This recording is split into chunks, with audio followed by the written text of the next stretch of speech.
Welcome back. In a fresh move, the Bangladesh government has deployed advanced Turkish-made drones at the border near West Bengal.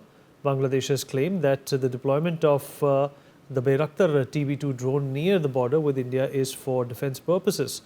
However, these drones are typically used for intelligence surveillance and reconnaissance missions. This has prompted the Indian Army to bolster its border patrols and surveillance efforts. But what's interesting is that this development comes in the backdrop of the Yunus-led Bangladeshi government recalling its mission and their heads from Kolkata and Agartala.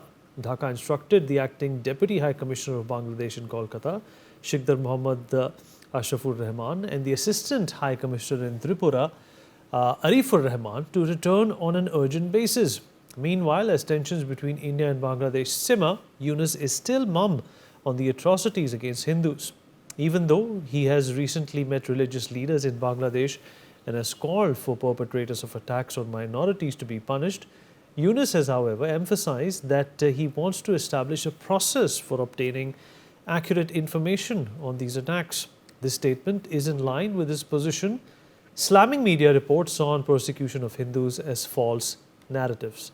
After ignoring the plight of Hindus, recalling two envoys, Yunus deployed drones on the border. What sort of message is he trying to send, and what's the real risk of escalation? Does Yunus want war with India is the big question.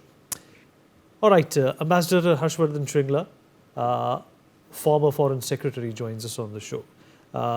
Sir, appreciate you joining us. I hope you can hear me. I can hear you. Thank you. So welcome, but it's not a welcome sign when it comes to what Bangladesh is doing and how it is treating India. What do you make of this escalation that does not seem to be stopping on a daily basis? There's something or the other that Bangladesh is doing or saying that is irking India. Do you think in a situation like this, diplomacy can be a tool?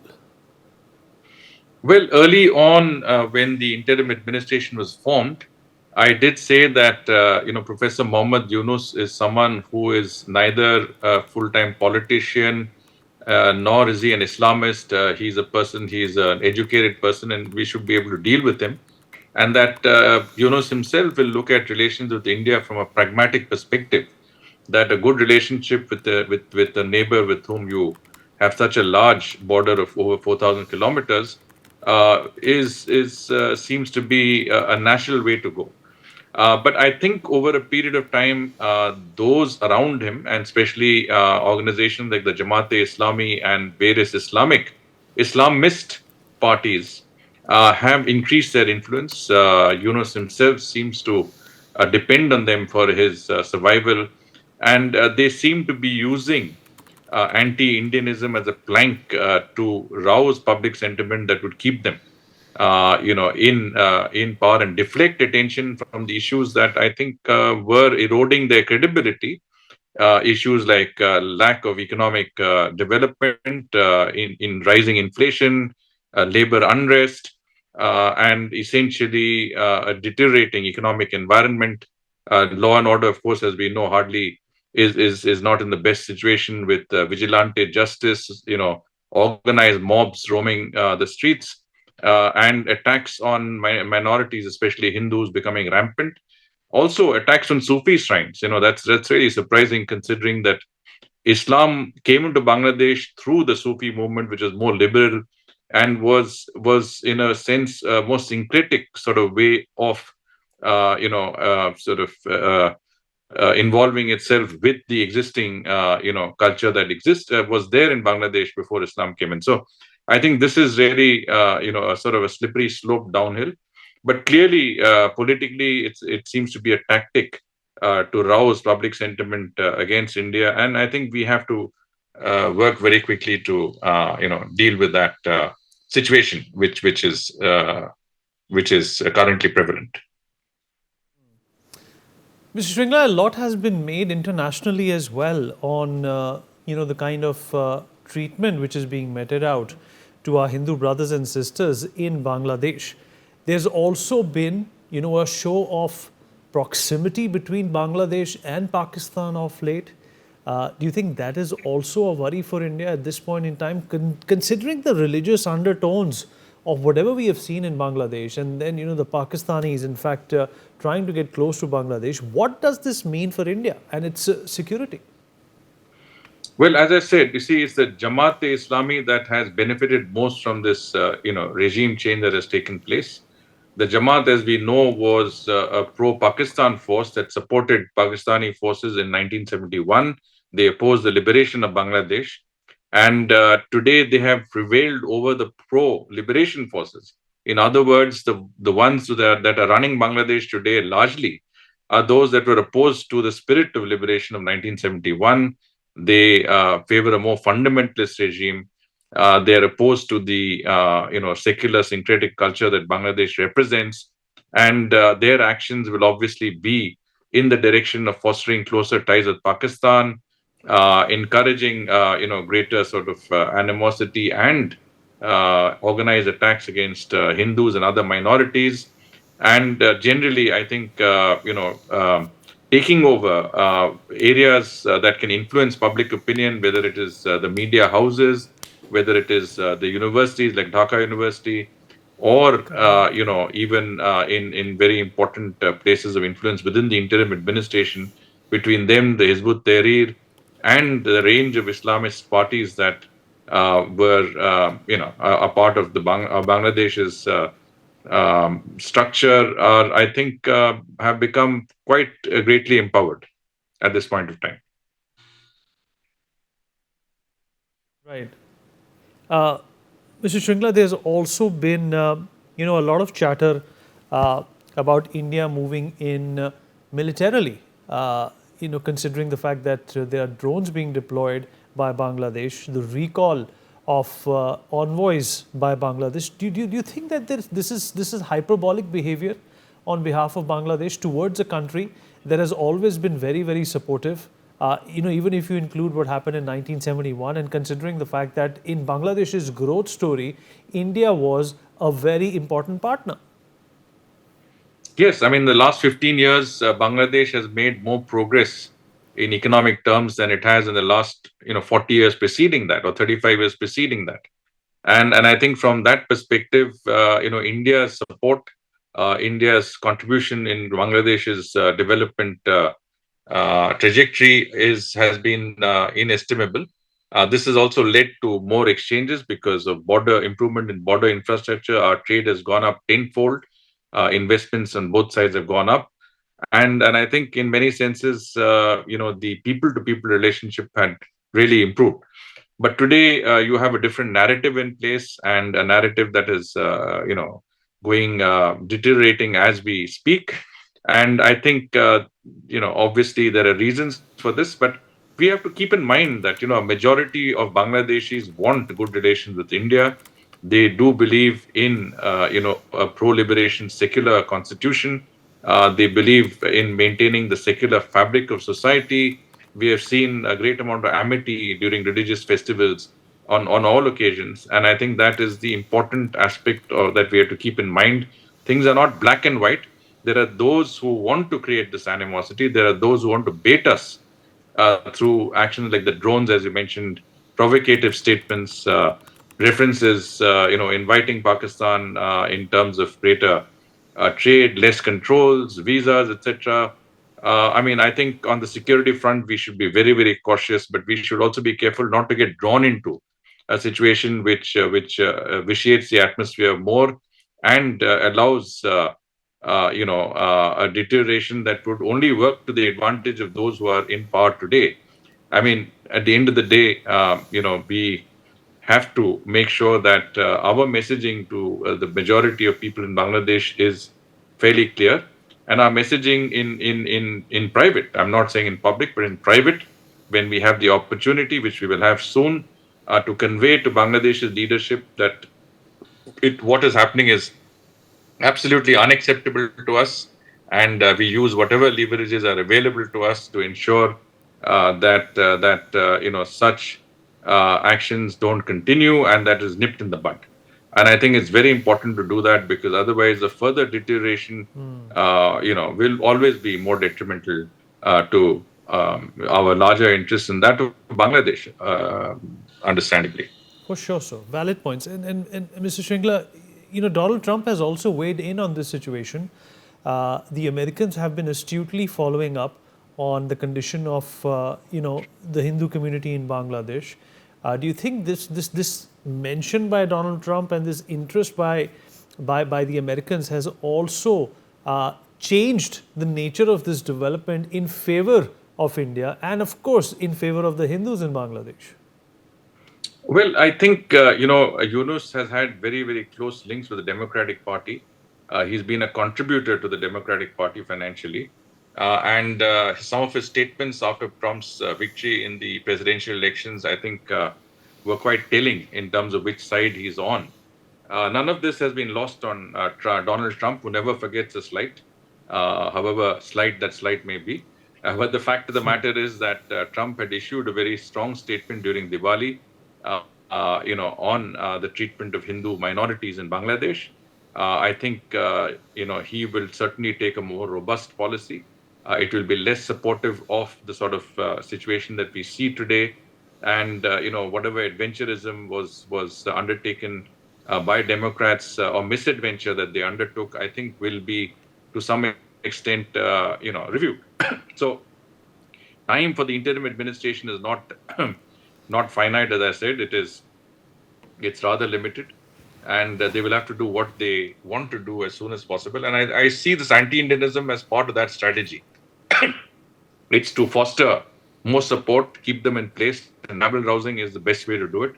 And that's what they're engaging in. And those behind them, like the Jamaat and the Hizbut Tahrir and others, are definitely encouraging that tendency. And I think we have to be aware of these trends and sentiments behind the scenes.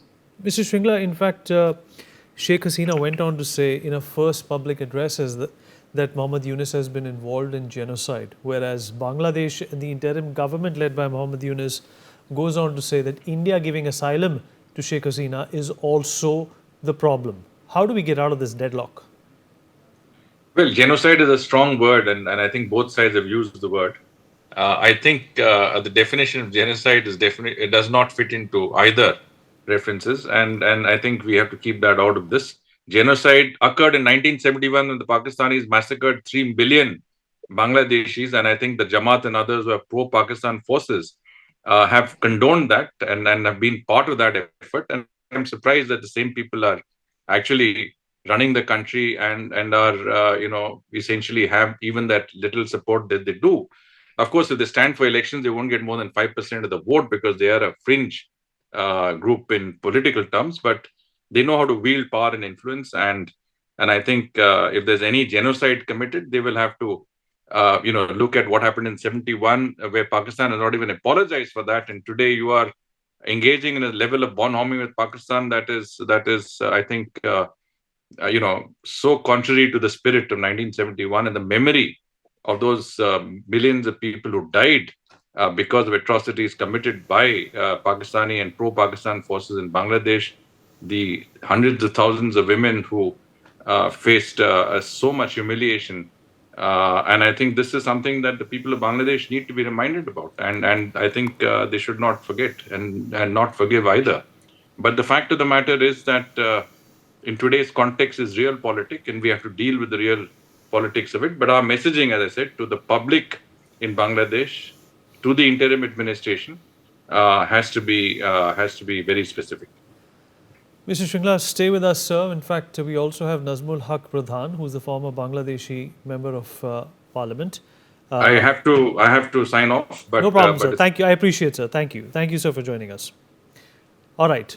Mr. Pradhan, are you there with us? Yeah, yeah. Thank you very much. Mr. Pradhan, the tensions between Bangladesh and India don't seem to be receding. They only are escalating at this point in time, to a point where drones have been deployed at the border. And what is Bangladesh expecting? What is Mohammad Yunus expecting, that India is going to take all of this lying down? What is the sentiment in Bangladesh at this point in time? Thank you very much for your for being here with me. Sometimes back, Shringla served here long time. Perhaps he knows better our attitude towards India. He told everything in details. I thanks him. I congratulate him also. Personally, he's known to me. I was member of parliament in the northern part of Bangladesh near Darjeeling, not Bengal of India. Our Bangladeshi people really wants good relation, good ties with India. But sometimes, whenever the foreign government, led by Sheikh Hasina, India thought that only Sheikh Hasina is their friend. That is wrong made by the India. Sheikh Hasina is not the friend. Bangladeshi people is the friend of the India. That should be the that should be the main things. But really, it was happened through the 15 years regime of the Sheikh Hasina. India and Awami League did everything what they likes. They did not think for the public. Whenever Modi traveled in Bangladesh, though Bangladesh and India had good ties, but there was a slogan against Modi not to come here. That's because Mamata Banerjee from West Bengal told earlier that why Modi is going to Bangladesh without informing me, and he is going for Bangladesh. He's going to Bangladesh for creating some troubles due to vote of West Bengal. So this time, a big procession against Modi Bangladesh here, and about 19 people killed. This time, first Indian Bangladesh relation become going down, and that's why the more arrogant people comes forward chanting slogans against India. This is for the first time. And Modi government, whenever the election took place in 18th and 24, then the public of Bangladesh thinks that Modi is only thinking about the Awami League, not about the country, not about the relation with the public also. That is the main cause to raise slogan against India in Bangladesh. Now, whenever the Awami League government has gone in India, the Modi okay, no political asylum might have no problem, but Sheikh Hasina should not talk in that manner that he will come back in Bangladesh. He will go for again. He is a prime minister. This type of words from India is again there. Bangladesh people thought that the India is pushing Sheikh Hasina to come back or like something like that. That's why Bangladesh people stands with that. And some days back, whenever there is a ISKCON and anti-ISKCON camping was there, then Awami Leaguers, some of the Awami Leaguers, those who flee away to India, some of them arrested, some of them flee away to India. They were very much instigating here by over telephones every day. That is why Bangladeshi people are getting more arrogant about India. Though majority people wants good relations with India because we are not ungrateful to India because 71 India has played vital role for us for our liberation. Yeah, I think they've done it as a newborn baby how nuts act. That is India done. So we are grateful to India, but India should think us as a brotherly organizations, as a brotherly country. India should not think that think that Bangladesh is a country where we can dominate in all respect without any logic.